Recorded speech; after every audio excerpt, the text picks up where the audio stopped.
అందరికీ నమస్కారం. నేను మీ Haripriya. Welcome to my channel. ఇవాల్టి వీడియోలో ఈ దసరా నవరాత్రులు 10 రోజులు కూడా అమ్మవారిని శ్రద్ధగా పూజించుకున్న వాళ్ళు ఉద్వాసన ఏ రోజు చెప్పాలి అంటే పీఠాన్ని ఎప్పుడు కదపాలి అనే విషయాలను చాలా డీటెయిల్డ్గా ఇవాల్టి వీడియోలో తెలుసుకుందాం. ఈ 10 రోజులు పూజ చేసుకున్న వాళ్ళు ఏదైనా ఆటంకం వల్ల 9 రోజులు పూజ చేసుకున్న వాళ్ళు కానీ లాస్ట్ 5 రోజులు లేదా లాస్ట్ 3 రోజులు పూజ చేసుకున్న వాళ్ళు పూజ అయిన తర్వాత చివరి రోజు అంటే దశమి రోజే పీఠాన్ని కదపాలి. ఈ 2025 సంవత్సరంలో అక్టోబర్ 2వ తారీఖు దశమి గడియలు ఉన్నాయి. ఆ రోజే మనం విజయదశమి పండుగగా జరుపుకుంటాం కదా. బుధవారం మధ్యాహ్నం 2 గంటల నుంచి గురువారం మధ్యాహ్నం 3 గంటల వరకు కూడా దశమి గడియలు ఉన్నాయి. మనం ఉదయం సూర్యోదయం ఏదైతే ఉంటుందో అదే పండుగగా జరుపుకుంటూ ఉంటాం కదా. అందుకని గురువారం నాడు విజయదశమిని జరుపుకోవాలి. అంతేకాకుండా దశమి గడియలే కాకుండా శ్రవణ నక్షత్రం కూడా చూసుకుని విజయదశమిని జరుపుకోవాలి. శ్రవణ నక్షత్రం గురువారం మాత్రమే ఉంది. గురువారం ఉదయం మామూలుగానే పూజ చేసుకుని అమ్మవారికి చీరను కానీ జాకెట్టును కానీ వస్త్రాన్ని తాంబూలంగా సమర్పించి అప్పుడు పీఠాన్ని కదుపుకోవాలి. ఉదయం 7:30 నుంచి 11 లోపల అయితే దశమి గడియలు చాలా బాగున్నాయి. ఆ టైంలో పూజ అయిన తర్వాత ఆ లోపే పీఠాన్ని కదుపుకోవచ్చు. అప్పుడు పూజ చేసుకోలేని వాళ్ళు మధ్యాహ్నం 12 గంటల నుంచి 1:30 లోపల అయితే ఆ సమయంలో కూడా సమయం బాగుంది. అప్పుడు పీఠాన్ని కదుపుకోవచ్చు. అంతేకాని మధ్యాహ్నం తర్వాత సమయంలో పీఠాన్ని కదపకూడదు.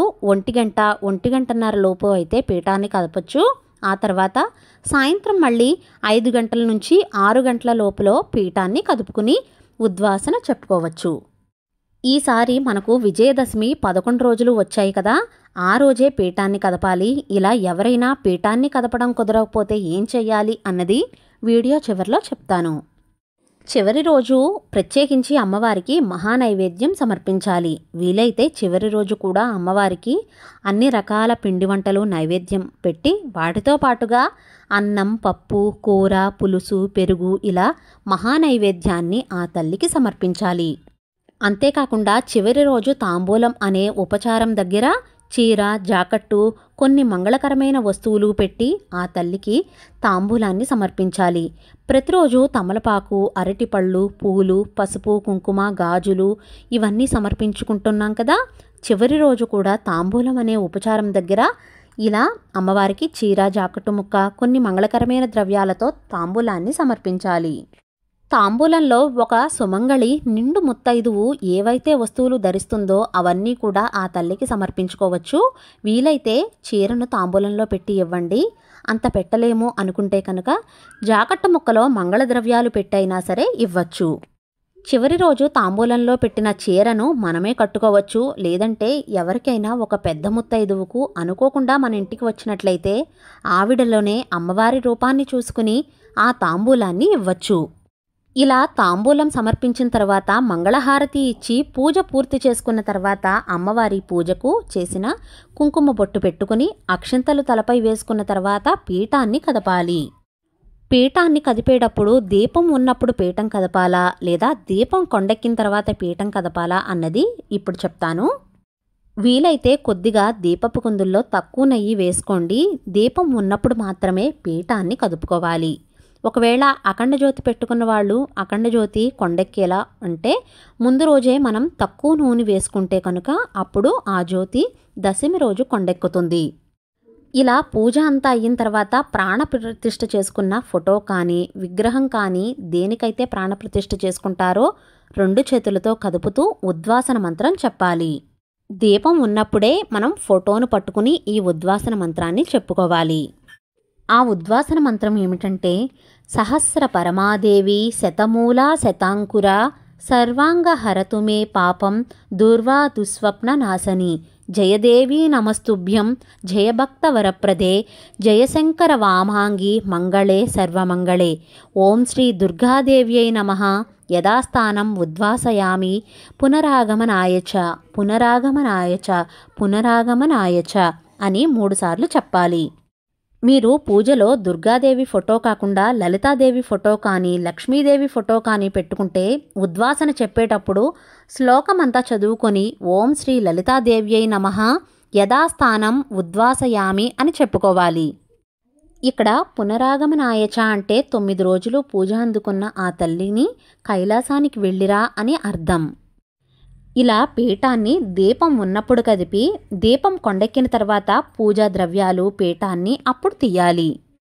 ఇలా పూజలో ఉపయోగించిన పసుపు గణపతిని కూడా కదుపుకోవాలి. కదిపేటప్పుడు మీకు వీలైతే పెరుగన్నాన్ని నివేదన చేసి పీఠాన్ని కదిపితే చాలా మంచిది. చల్లగా దీవించి వెళ్ళిరా అని మనస్ఫూర్తిగా నమస్కారం చేసుకుని పీఠాన్ని కదపచ్చు. ఇక్కడ చివర్లో అంటే దశమి రోజున మంగళవారం శుక్రవారం వస్తే ఆ రోజు పీఠాన్ని కదపకూడదు.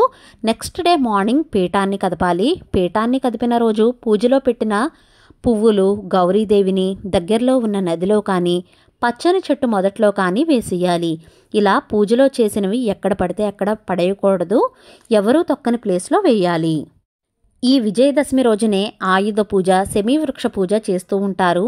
ఆయుధ పూజ అంటే తమ తమ వృత్తిపరంగా ఆయుధాలకు పూజ చేస్తూ ఉంటారు. అలాగే ఈ రోజున వాహన పూజ కూడా చేస్తూ ఉంటారు.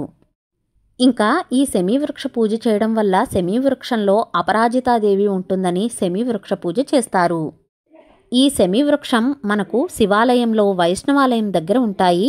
ఈ విజయదశమి రోజున సాయంత్రం శమీవృక్ష పూజ చేస్తారు.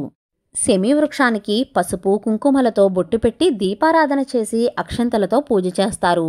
శమీవృక్ష కొమ్మలు కానీ ఆకులు కానీ ఇంటిలోకి తెచ్చుకుని బీరువాలో కానీ మనం డబ్బులు దాచుకునే స్థలంలో పెట్టుకుంటే ఎంతో మంచిది. ఈ 9 రోజులు కుంకుమార్చన చేసుకుంటాం కదా, మరి ఆ కుంకుమను ఏం చేయాలి అంటే కనుక మనం ప్రతిరోజు కుంకుమ బొట్టు పెట్టుకునే బాక్స్లో వేసుకోవాలి. అలాగే కొంతమంది ముత్తైదువులకు ఈ కుంకుమను ఇవ్వచ్చు. ఎవరైనా ముత్తైదువులకు కుంకుమ ఇచ్చేటప్పుడు బొట్టు పెట్టుకోవడానికి మాత్రమే అని చెప్పుకొని ఇవ్వాలి. పూజకు కానీ ముగ్గులో వేయడానికి కానీ చెయ్యవద్దు అని చెప్పాలి. ఎందుకంటే ఈ 9 రోజులు అమ్మవారి నామాలతో చేసుకున్న కుంకుమకు ఎంతో శక్తి ఉంటుంది.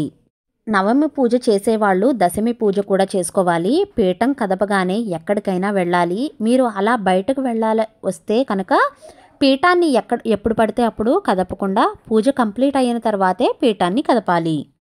ఒకవేళ తప్పకుండా బయటకు వెళ్ళాలి అంటే కనుక దశమి రోజు పూజ కంప్లీట్ అయిన తర్వాత పీఠాన్ని కదిపాక అప్పుడు వెళ్ళొచ్చు. నవమి దశమి ఈ చివరి 2 రోజుల్లో పీరియడ్స్ వచ్చి ఆటంకం వస్తే కనుక మరి పీఠాన్ని ఎప్పుడు కదపాలి అంటే కనుక మీకు అన్ని రోజులు పూజ చేసుకుని చివరి రోజుల్లో పీఠం కదిపే రోజుల్లో పీరియడ్స్ వస్తే మీ ఇంట్లో మీ హస్బెండ్తో కానీ మీ ఇంట్లో పెద్దవారి చేత కానీ పీఠాన్ని కదిపించవచ్చు. ఇంకా ఎవరూ అందుబాటులో లేకపోతే ఇంకా 5వ రోజు స్నానమైన తర్వాత అప్పుడు తీయాలి. ఇంకా అమ్మవారికి నిమ్మకాయల దండ వేసుకుంటే దశమి రోజున ఇంటి సింహద్వారానికి కానీ మన వెహికల్స్ ఉంటాయి కదండి, కారు బైక్స్ వాటికి కట్టుకోవచ్చు. అలా కుదరకపోతే నదిలో నిమజ్జనం చెయ్యొచ్చు. ఒకవేళ కలసం పెట్టుకుని పూజించుకున్న వాళ్ళు కలసం మీద పెట్టిన బ్లౌజ్ పీసును మీరు కుట్టించుకోవచ్చండి. అది ఎవరికి ఇవ్వకూడదు. కలసం పైన కొబ్బరికాయను స్వీట్ చేసుకుని తినవచ్చు. కలసంలో ఉన్న నీటిని నలుమూలలా చల్లుకుని ఆ తర్వాత మిగిలిన నీటిని ఎవరూ తొక్కని ప్లేస్లో కానీ పచ్చని చెట్లో కానీ ఆ నీటిని పొయ్యొచ్చు. అలాగే బియ్యాన్ని మనం ప్రసాదంగా చేసుకుని తినవచ్చు. ఇలా పీఠం కదిపిన తర్వాత అఖండ దీపం పెట్టుకుంటే ఎంతవరకు అయితే వెలుగుతుందో అంతవరకు వెలగనివ్వాలి. అఖండ జ్యోతి కింద పోసిన బియ్యాన్ని ధాన్యాన్ని పక్షులకు పెట్టచ్చు లేదా నదిలో వేయచ్చు. ఆ ప్రమిదను నెక్స్ట్ ఇయర్ పూజలో కూడా వాడుకోవచ్చు. దేవీ నవరాత్రులు 10 రోజులు పూజ చేసుకున్న తర్వాత ఉద్వాసన ఎలా చెప్పాలి, పీఠాన్ని ఎలా కదపాలి అనే విషయాలన్నీ కూడా చాలా క్లియర్గా చెప్పాను అని అనుకుంటున్నాను. మీకు ఇంకా ఏమైనా డౌట్స్ ఉంటే నన్ను కామెంట్ సెక్షన్లో తెలియచేయండి. తప్పకుండా రిప్లై ఇస్తాను. ఇవాల్టి వీడియో మీకు నచ్చితే please like, share, subscribe to my channel. మరో సరికొత్త వీడియోతో మళ్ళీ కలుస్తాను. నేను మీ Haripriya. Thank you for watching.